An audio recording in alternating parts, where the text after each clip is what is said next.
Emmanuel, oh, Emmanuel, Emmanuel, Dieu est jusqu'à moi. Emmanuel, mon Dieu est venu jusqu'à moi. Du haut des cieux, il est descendu aussi bas. Aussi bas. Du haut des cieux, il est descendu jusqu'à moi. Jusqu'à moi. Quel est cet amour? Jusqu'à moi. Quel est cet amour?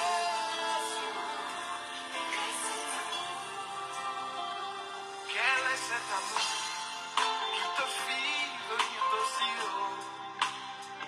Quel est cet amour qui te fit descendre aussi bas? Quel est cet amour qui te fit venir jusqu'à Nous vous saluons dans le nom précieux et glorieux de notre Seigneur Jésus-Christ. Que la paix et l'amour de notre Seigneur nous soient donnés. Notre Seigneur est merveilleux et le Dieu de toute bonté.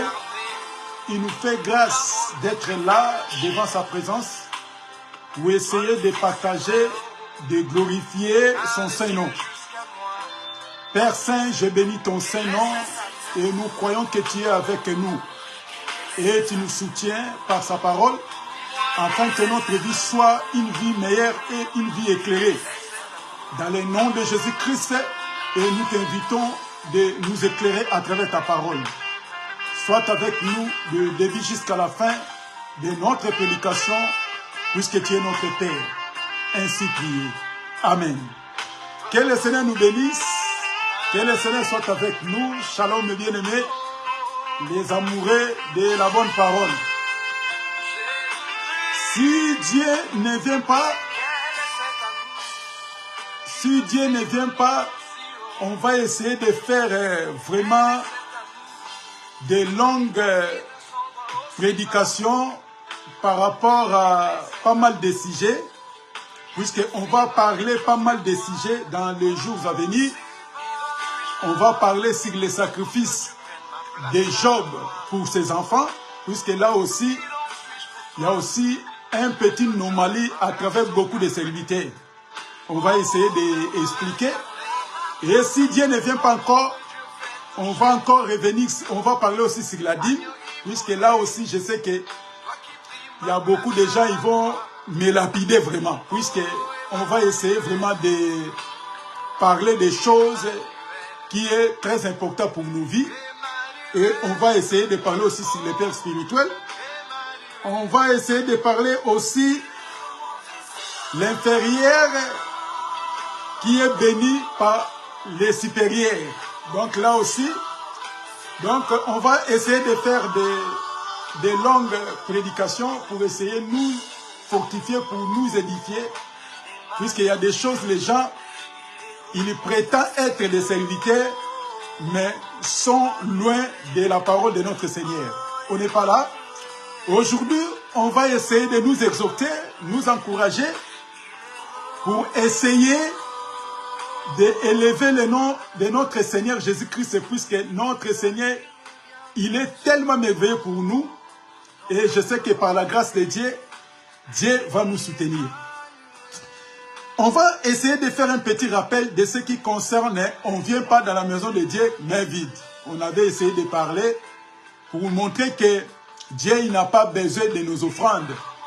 Dieu n'a pas besoin de nos sacrifices, puisqu'il a marre de tous ces sacrifices-là, puisque ça lui sert absolument rien du tout. Donc, si la Bible nous explique que tu ne peux pas venir main vide dans la maison de l'Éternel, Dieu ne voyait pas les choses physiques. Dieu ne voyait pas de l'argent. Dieu ne voyait pas des sacrifices. Dieu, il voyait nos vies, comme on avait donné dans livre de Romains chapitre 12, le verset 1. La Bible dit que donnez vos corps comme un sacrifice. Là, ça sera de votre part un culte raisonnable devant Dieu. Donc, si tu veux que tes prières soient exaucées, si tu as besoin que quand tu pries, tu sois en communion avec le Saint-Esprit, la première de ces choses, Dieu il a besoin de ton offrande qui est ton corps.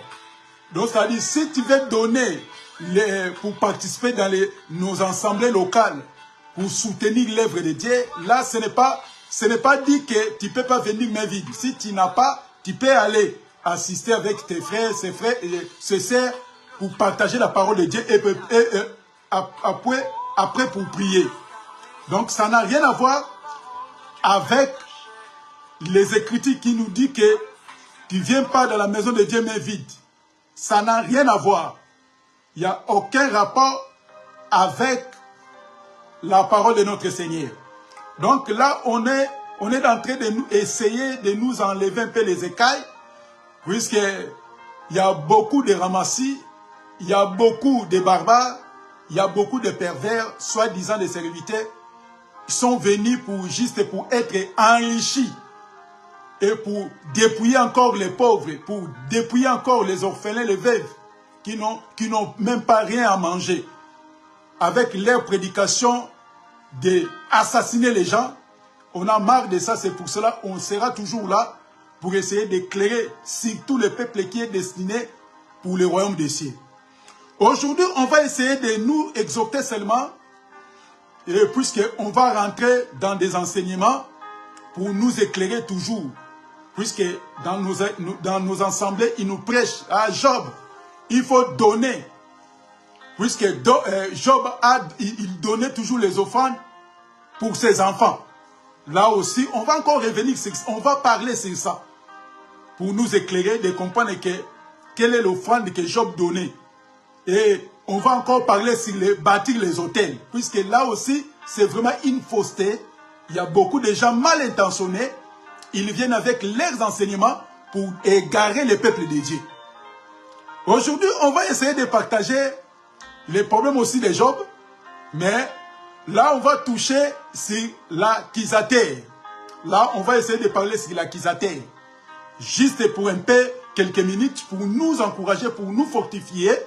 Puisque les gens, quand ils viennent à l'église, les gens, il est mal à l'aise, il est traumatisé.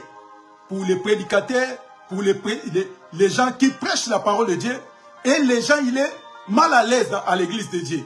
Pourquoi? Puisque le prédicateur, il dit que l'accusateur qui est le diable, il va jour et nuit pour t'accuser. Quand tu fais des choses comme ça, donc le diable, il va auprès du Seigneur pour t'accuser. C'est pour cela, quand on lit les Écritures, on lit à la loi, si on ne lit pas au témoignage, c'est tellement compliqué. C'est pour cela, on va essayer de nous édifier, de lire d'abord ce passage-là de Job. Job chapitre 1, on va lire pour essayer de nous expliquer un peu sur l'accusateur. Job chapitre 1. Livre de Job chapitre 1, le verset 6. Verset 6 jusqu'au verset 9. On lit Job chapitre 1, le verset 6 à 9. On est en train de parler sur les accusateurs. Or, les fils de Dieu vinrent un jour se présenter devant l'Éternel, et Satan vint aussi au milieu d'eux. L'Éternel dit à Satan, d'où viens-tu? Et Satan répondit à l'Éternel, de parcourir la terre et m'y promener. L'Éternel dit à Satan, as-tu remarqué mon serviteur Job? Il n'y a personne comme lui sur la terre.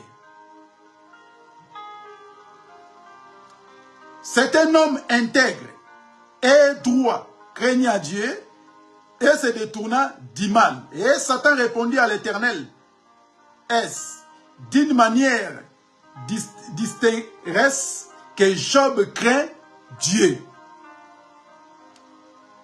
Mais étends ta main, touche à tout ce qui lui appartient, et je suis sûr qu'il te maudira en face.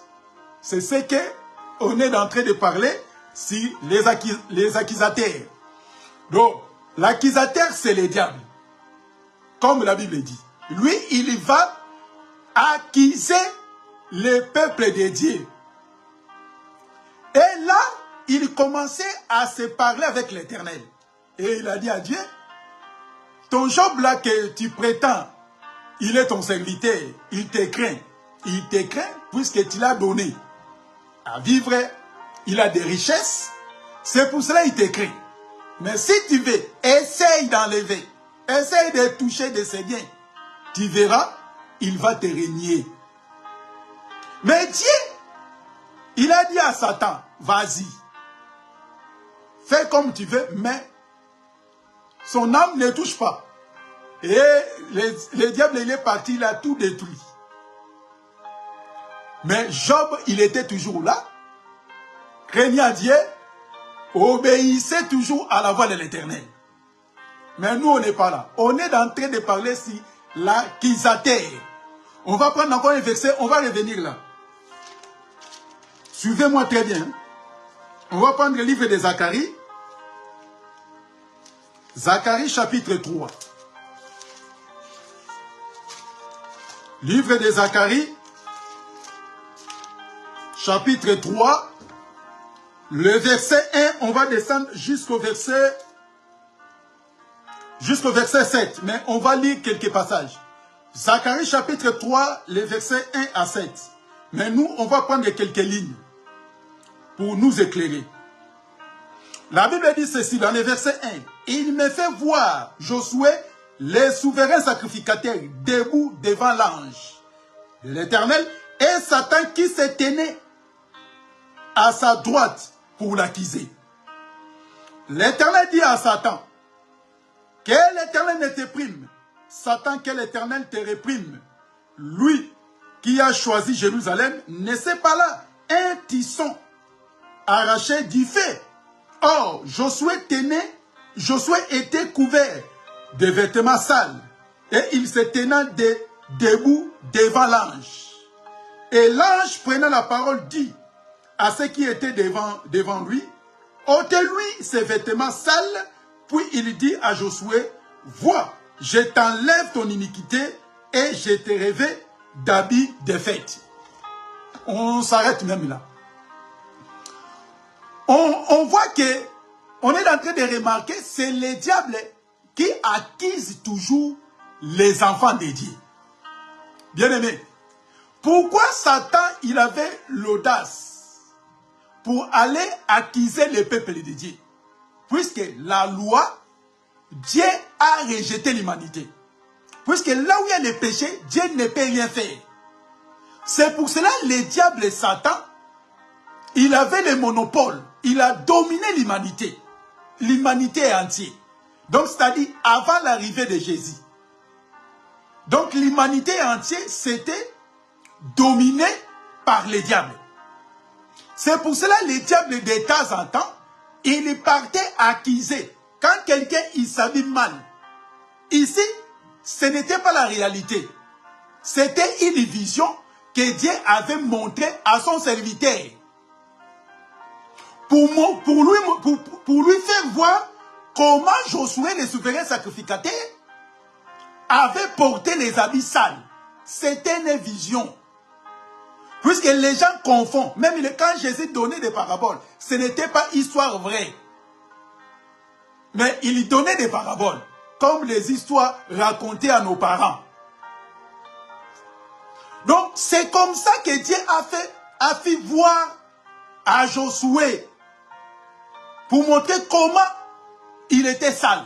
Et Dieu lui a montré aussi comment il était venu enlever les péchés qui étaient en lui. Étaient sur lui. Mais nous, on est juste sur l'accusateur. Le diable accuse les enfants de Dieu. Donc, avant la venue de Jésus, le diable, il avait l'autorité d'aller accuser, d'aller parler avec Dieu pour accuser les enfants de Dieu. Mais depuis que le Seigneur Jésus-Christ est venu, il est allé à la croix, crucifié, et le troisième jour, le Seigneur Jésus-Christ est ressuscité. Le Seigneur Jésus-Christ a envoyé son esprit à son église. Depuis le Pentecôte, depuis l'arrivée, la mort et la résurrection de Jésus, l'accusateur qui est le diable n'a pas autorité, n'a pas le pouvoir sur l'humanité pour aller encore accuser les gens devant l'Éternel. Maintenant, nous posons la question. Toutes ces prédications que les gens prétendent prêcher aux fidèles, maintenant, le diable, il va t'aller accuser à Dieu par rapport à quoi? Si nous disons que tu es béni, et tu es béni de quelle sorte de bénédiction? Puisque la bénédiction de ce qui concerne le matériel, Dieu, il n'a pas besoin de cette bénédiction. Donc le diable partait accuser les gens, accuser Job, puisque Dieu l'avait béni matériellement. Il était béni, richement béni. De ce qui concerne le matériel, financièrement, le bétail, Job, il était richement béni. Mais dis-nous maintenant, le Seigneur étant Dieu, il savait que les choses matérielles ne peuvent pas permettre à l'homme d'hériter les siens.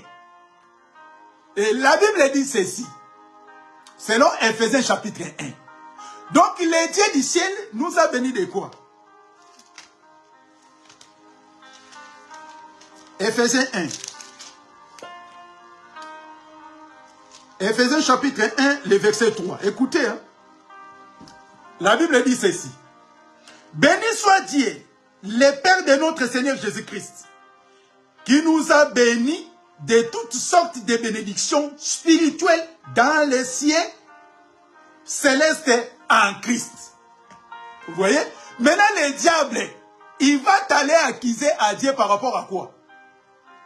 Puisque la bénédiction que Dieu nous a donnée, c'est la bénédiction, premièrement, la bénédiction spirituelle. Et maintenant, comment le diable, il va aller nous accuser auprès du Seigneur en disant que ton serviteur, il te craint, pourquoi tu l'as béni? Et Dieu nous a bénis par quoi? Dieu nous a bénis par des choses spirituelles. Mais comment le diable, il va t'aller accuser? C'est pour cela que les gens, il ne sait même pas comment, il ne connaît même pas les Écritures. Il lit mal les Écritures. Il interprète mal en disant que le diable, de temps en temps, il va pour t'accuser. Mais quand il lit la loi, mais si tu ne viens pas au témoignage, tu seras perdu, mon frère. Le diable n'a aucun pouvoir pour aller accuser les enfants de Dieu. Bien aimé, il faut faire très attention avec des prédications. Il te fait peur. Le peuple de Dieu, il n'arrive pas à comprendre l'amour de Dieu. Comment le diable il prend l'autorité sur toi pour aller accuser, il va partir à Dieu pour t'accuser. Et là, c'est fini. Quand Dieu a pris le corps et est venu sur la terre, c'est fini avec les diables. Les diables n'ont aucun pouvoir pour aller t'accuser. Il va aller t'accuser à qui? Là, c'est les prédications que les gens ils prennent dans les théologies. Les théologiens qui les prêchent comme ça. De prêcher aux gens que le diable, il va t'aller accuser auprès du Seigneur. Mais c'est déjà fini. Puisque la bénédiction que Satan, il était allé proposer à notre Seigneur, c'était des choses matérielles. C'était des choses physiques. En disant que si tu les prends des choses physiques, il va te régner. Il va t'insulter. Il ne va pas continuer à te servir, puisque c'est les richesses matérielles. C'est pour cela que Dieu nous a bénis des choses des choses spirituelles. Maintenant, le diable, comment il va t'aller t'accuser auprès du Seigneur? Il va t'aller t'accuser par rapport à quoi? Puisque la bénédiction, c'est la bénédiction spirituelle. On n'a pas de besoin matériel, bénédiction matérielle, on n'a pas besoin. Écoutez maintenant. Les Écritures nous disent ceci. On va prendre Romains chapitre 8. Écoutez ce que la Bible dit. On ne va pas aller trop loin. Romains chapitre 8, on commence dans le verset 33. La Bible dit ceci. Au verset 36, la Bible dit ceci. Qui accusera les élus de Dieu? C'est Dieu qui justifie. Donc là, c'est une question. Qui accusera les élus de Dieu? Comme nous, on est bénis de toutes sortes de bénédictions spirituelles. Et ici, la Bible nous explique qui accusera les élus de Dieu. Comme tu es là, enfant de Dieu, le Christ est mort pour toi. Il a répandu son sang pour toi. Maintenant, ça c'est une question. Qui accusera les élus de Dieu? Mais dans l'ancienne alliance, la Bible dit que les diables partaient pour accuser les enfants de Dieu. Mais ici, la Bible dit que qui accusera les élus de Dieu? Donc la loi et la grâce est plus glorieuse et plus puissante que la loi. On était condamnés par la loi. C'est la loi qui nous condamnait. C'est pour cela que les diables profitaient, nous manipulaient. Maintenant, Christ est venu maintenant pour nous. Qui va aller maintenant auprès du Père pour accuser les élus de Dieu. Et n'oubliez pas, auprès du Père, nous avons un intercesseur auprès du Père qui intercède pour nous. Un avocat. Maintenant, qui va aller accuser les enfants de Dieu? Qui? Le verset 34, la Bible dit que qui les condamnera? Christ est mort, bien pris. Il est ressuscité. Il est à la droite de Dieu. Il intercède pour nous. Vous voyez maintenant? Maintenant, comment les diables, il va prendre l'audace pour aller accuser les élus de Dieu? Qui? Et il va voir quelle porte pour aller accuser le peuple de Dieu. Il va commencer comment? Pour accuser telle personne. Là, c'est les prédications des théologiens. Il te fait peur. Donc quand tu vas à l'église, tu as la peur devant toi, autour de toi. Tout ça pour te dire que il faut s'aimer. Quand on va venir sur l'autel, on va parler tout ça. Les hôtels bâtis, il faut bâtir l'autel. Puisque nos ancêtres, ils ont bâti les hôtels en donnant les gens. Toi aussi, il faut bâtir l'hôtel. Néant, il faut mettre quelque chose pour bâtir l'hôtel. On va revenir, mes frères, pour enlever toutes ces conneries. Et les gens sont plongés dans des choses éphémères, dans des choses de la terre. Ils ont oublié les choses du ciel. On va revenir, on n'est pas pressé, mais on est prêt. On va revenir dans tout ça. Quand on entend les gens prêcher de ce qui concerne les hôtels,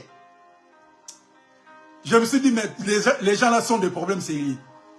Ils ne comprennent ni les Écritures, ils lisent mal les Écritures. Dieu merveilleux. Comme Dieu n'est pas encore venu, on va toujours nous communiquer des choses meilleures pour notre paix. Donc, qui accusera? Qui condamnera les élus de Dieu? Puisque Christ est mort.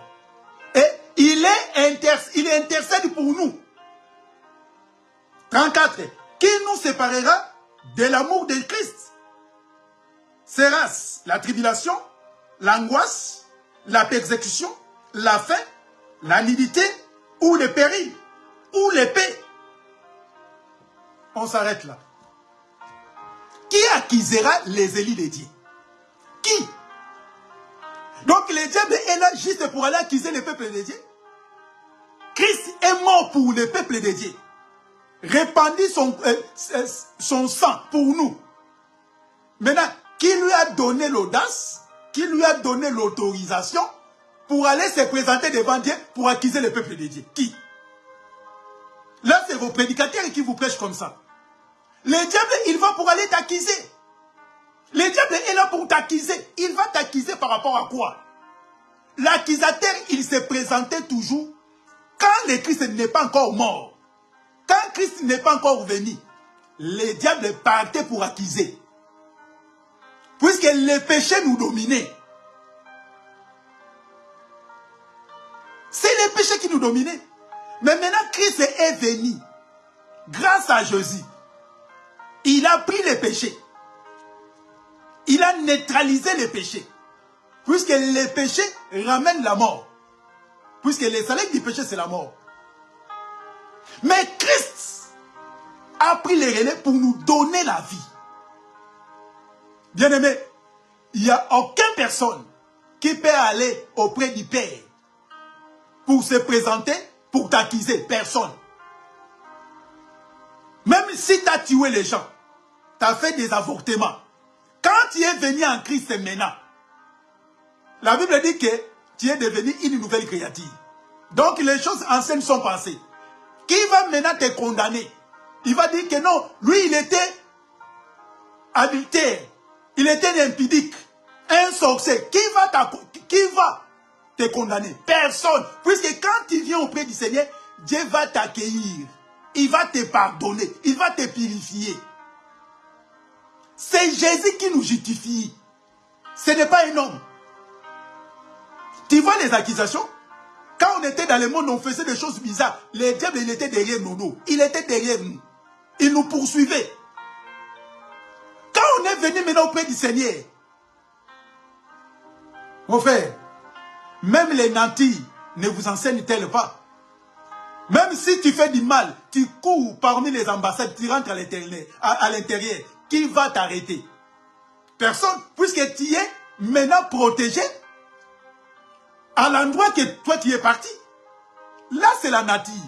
Maintenant, si tu viens auprès du Seigneur, tu étais poursuivi par des démons, par des sorciers. Tu viens auprès du Seigneur. Et le Seigneur t'a accueilli. Maintenant, qui va venir maintenant pour te réclamer, pour te tuer?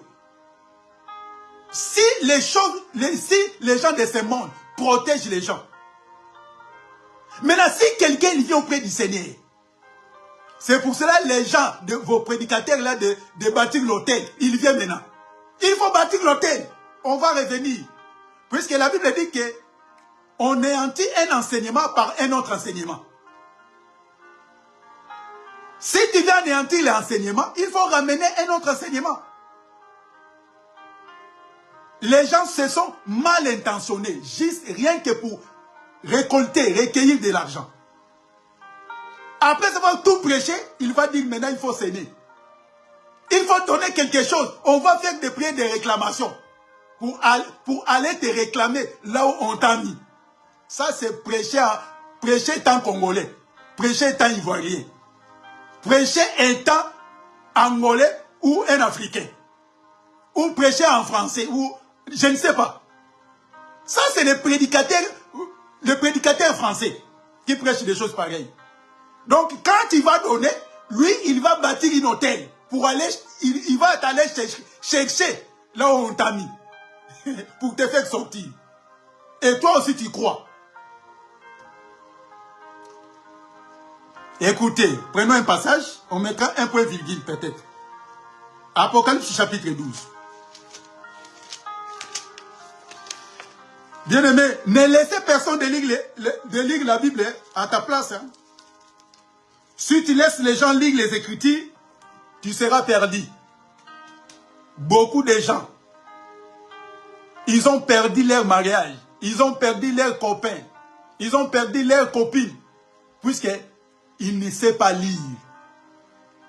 Son mari, il a écrit un livre, un courrier, il a envoyé une lettre. La personne, comme il ne sait pas lire, il est allé donner à quelqu'un qui sait lire. Quand il va lire mal. Il va dire n'importe quoi concernant ton mari. Beaucoup. Puisqu'il ne sait pas lire. C'est pour cela la Bible, mon frère. Ne laissez personne de lire la Bible à ta place. Ne laissez personne. C'est pour cela que beaucoup sont perdus, puisqu'ils donnent quelqu'un lire les Écritures à sa place. Apocalypse chapitre 12. Les versets 10 au verset 11. La Bible dit ceci. Et j'entendis dans les cieux une voix forte qui disait, maintenant le salut est arrivé. Et la puissance et la reine de notre Dieu et l'autorité de son Christ. Car il a été précipité, l'accusateur de nos frères. Celui qui accusait devant notre Dieu jour et nuit. Vous voyez? Il était précipité. Puisque lui, il partait à chaque fois accuser les élus de Dieu. Il partait toujours pour accuser les enfants de Dieu. Il est précipité.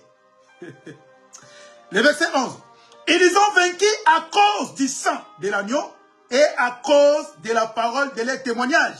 Et ils n'ont pas aimé leur vie jusqu'à craindre la mort. Mais bien aimés dans le Seigneur, Dieu nous aime tant. C'est Dieu qui a précipité les diables. Maintenant, le diable, il va aller où? Depuis la venue de Jésus, dis-moi, dans quel passage, dans quelle écriture, le diable est allé accuser les apôtres? Ou les disciples de Christ? Où? Dans quel passage? Puisque quand les gens ils lisent la loi, ils ne comprennent pas. Ils ne comprennent pas les témoignages. Puisque les témoignages, c'est en Christ Jésus. Mais les gens, quand ils lisent la loi, comme la Bible dit, Moïse, il va vous accuser. Quand il lit Moïse,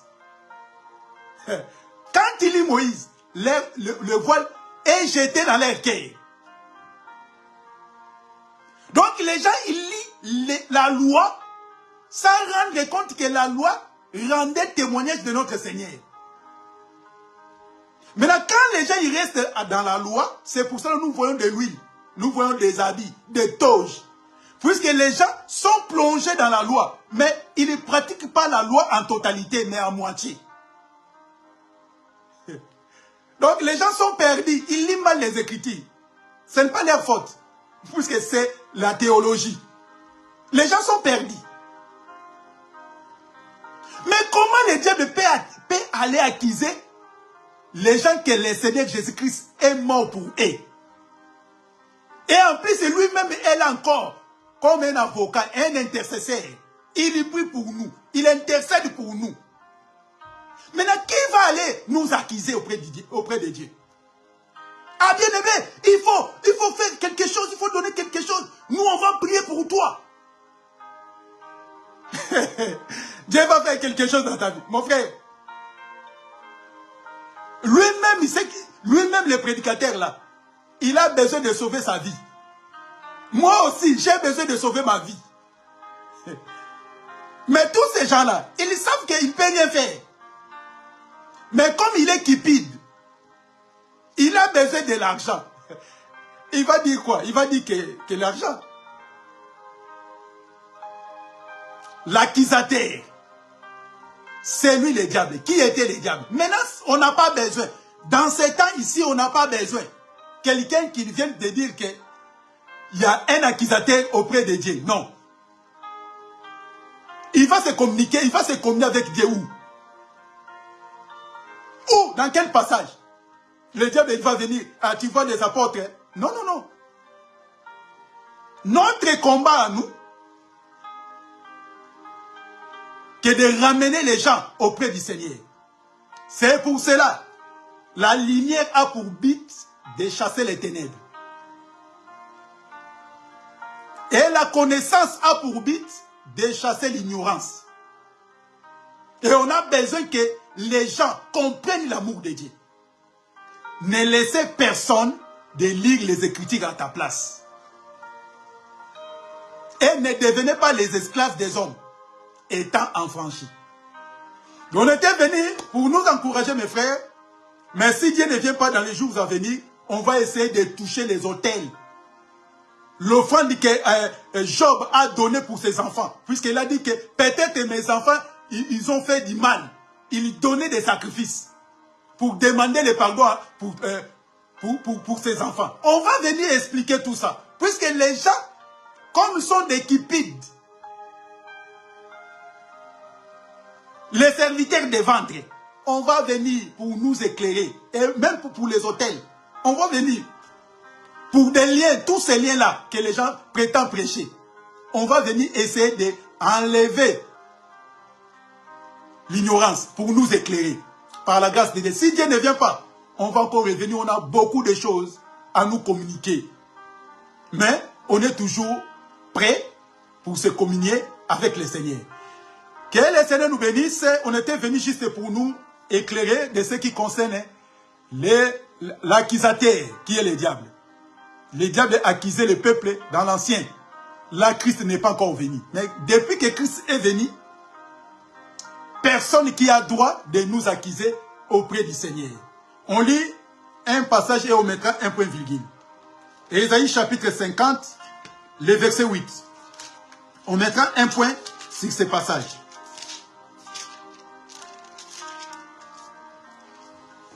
Ésaïe chapitre 50, le verset 8. La Bible dit ceci.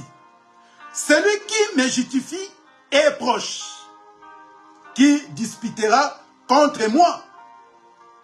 Comparaison ensemble. Qui est mon adversaire? Qu'il avance vers moi. Notre adversaire, ce n'est pas ton frère, ce n'est pas ta sœur, ce n'est pas ton cousin, ton père ou ta mère.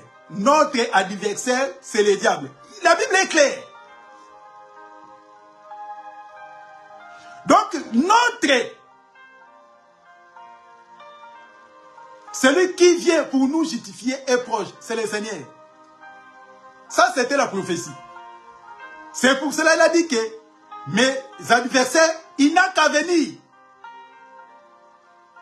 Qui va disputer contre personne? Puisque devant Jésus, qui va aller pour dire que tel a fait avorter, tel a tué tel nombre de personnes, il n'est pas digne d'être appelé enfant de Dieu. Qui? Notre adversaire, ce n'est pas nos parents, ce n'est pas nos frères. C'est les démons, c'est les esprits. C'est pour cela que la Bible dit que votre adversaire, le diable, rôde comme un lion. Notre adversaire, ce n'est pas ton frère. Mes bien-aimés, c'est les démons. Les démons, maintenant, ils rentrent dans nos familles. Il faut chasser les esprits. Nos familles, nos frères, nos sœurs soient libérés pour servir le Seigneur. Et n'oubliez pas, l'enfer n'était pas fait pour les hommes. C'était fait pour les démons et ses anges. Notre adversaire, le diable, qui s'avançait à chaque fois pour accuser les élus de Dieu. Maintenant, il y a une question. Qu'il avance. Pour présenter maintenant. Lui là, c'est un pécheur. Lui là, il a fait ceci, il a fait cela. Qu'il avance. Notre Seigneur est là. Il va se présenter comment devant notre Seigneur. Puisque lui-même, quand il peut s'avancer, il va regarder l'œuvre de la croix. Le sang qui était coulé au Golgotha. Quand il va regarder, il n'a même pas droit, il n'a même pas un mot à adresser devant le peuple de Dieu, devant les élus de Dieu. Que le Seigneur nous bénisse, mes bien-aimés. Que le Seigneur soit avec nous, nous encourage, nous donne la force de rester toujours avec notre Seigneur, avec crainte et tremblement. Que le Seigneur nous bénisse. S'il ne vient pas, on va revenir. Le dimanche prochain, on va encore toucher une autre chose pour nous édifier. Que la paix et l'amour de Dieu nous soient donnés là où nous trouvons. Dans le nom de Jésus. Amen. Père Saint, je bénis ton Saint-Nom. Je laisse ton peuple entre tes mains. Que cette prédication prenne une place dans nos vies.